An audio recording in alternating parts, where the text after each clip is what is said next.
$650 million mobile rocket launcher into storage for safekeeping.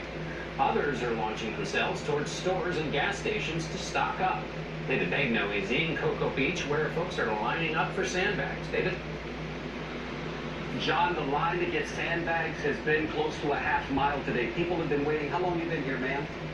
Since 11 a.m. this morning. One woman said she was here for 8 hours. That's the pile of sand. Just when you get to the front, there's roughly 10 bags that the inmates from the county jail will fill for you, and then you are on your way. This is not the only line for sandbags in the county. There are several dozen. We actually got a time lapse today as we drove what seemed like 10 city blocks where people were stopped trying to get sandbags. Met a woman named Jamie. Her daughter Mackenzie, a toddler, was in the back seat, had been there with mom for 6 hours in a car seat while she waited to get sandbags. Listen, up and down the state, it's not only sand people are trying to get, it's water, food, and fuel. There are lines outside of places like Costco, Sam's, and Walmart. Some stores are telling people you get 4 cases of water per family, that's it. The governor here in Florida has said there is a ton of fuel. We are seeing fuel lines, nothing really out of hand.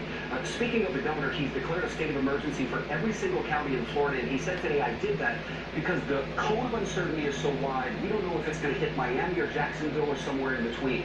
So he wants everybody ready to go. John, tonight, airlines are waiving fees. If you're flying in or out, you can have your ticket canceled for free. There is a behemoth operation underway right now to prepare in the state of Florida. David Bagno in Cocoa Beach. Thank you, David. Now, cases have been reported in 22 states. One person has died. And tonight, as health officials investigate why, Dean Reynolds reports one city is taking action. In what may be a sign of a medical emergency with national implications, the City of Milwaukee Health Department is now urging all residents to stop vaping, period.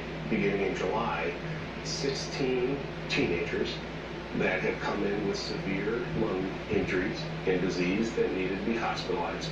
And what we have found in common with them is vaping. You got degrees. Pediatrician Michael Meyer said at first blush it was as if the kids had severe pneumonia. Did you find cases where people were critically ill? We did. We had several children that were admitted to the intensive care unit. The exact cause has yet to be determined, but today, in an ongoing state investigation among all ages of those with lung disorders who reported vaping, 89% said they inhaled THC products in the form of waxes or oils. THC is the active ingredient in marijuana. The problem is not isolated.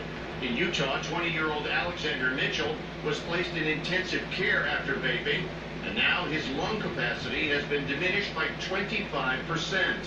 Vaping is promoted as a safer alternative when in reality it's not. The vaping industry is blaming unlicensed retailers selling unsafe chemical mixtures and wants federal officials to clarify where the problem lies. I think there does need to be some form of crackdown on illicit sales, online sales, black market sales, and any illicit substances. The CDC tells us they will have an update on nationwide cases soon, while locally, officials here remain on alert for any new reports. John? A woman giving birth alone. In a jail cell last year, she is now suing the city of Denver. In the surveillance video, which we've obscured, Diana Sanchez is seen writhing in pain for more than 5 hours. No one came to her aid as she delivered her baby alone. Moments after the boy was born, you can see a male nurse who had been watching her outside the cell pick up the baby. It was another half hour before Sanchez and her child were taken to the hospital. No jail employees were disciplined. The Denver Sheriff's Department has now changed its protocol to prevent this from happening again. Your reaction to James Comey, sir? The president wouldn't comment on camera about the Comey report, but earlier today tweeted he should be ashamed of himself. Comey was investigated for memos he wrote about interactions with President Trump after the 2016 election. In one, shortly after the inauguration, Comey wrote Mr. Trump told him he needed loyalty and expected loyalty.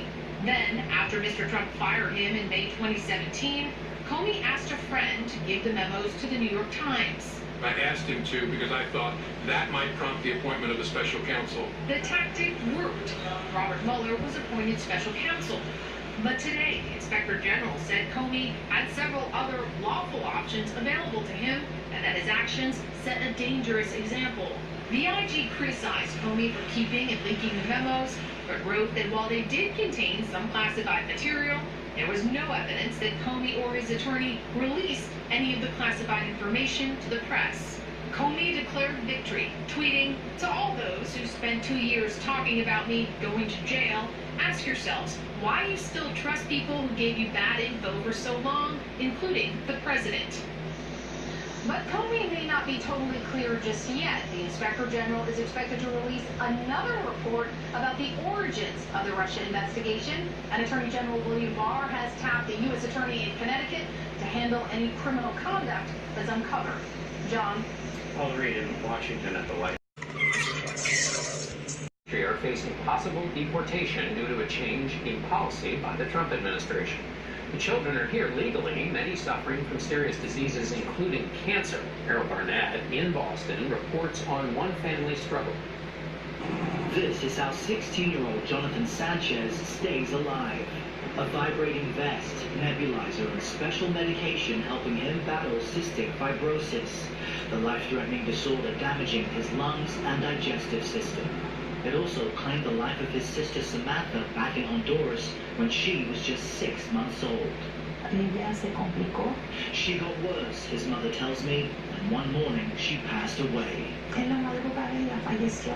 The family came to the U.S. legally in 2016 and applied for medical deferred action, a program that allows immigrants to receive life-saving treatment for up to 2 years.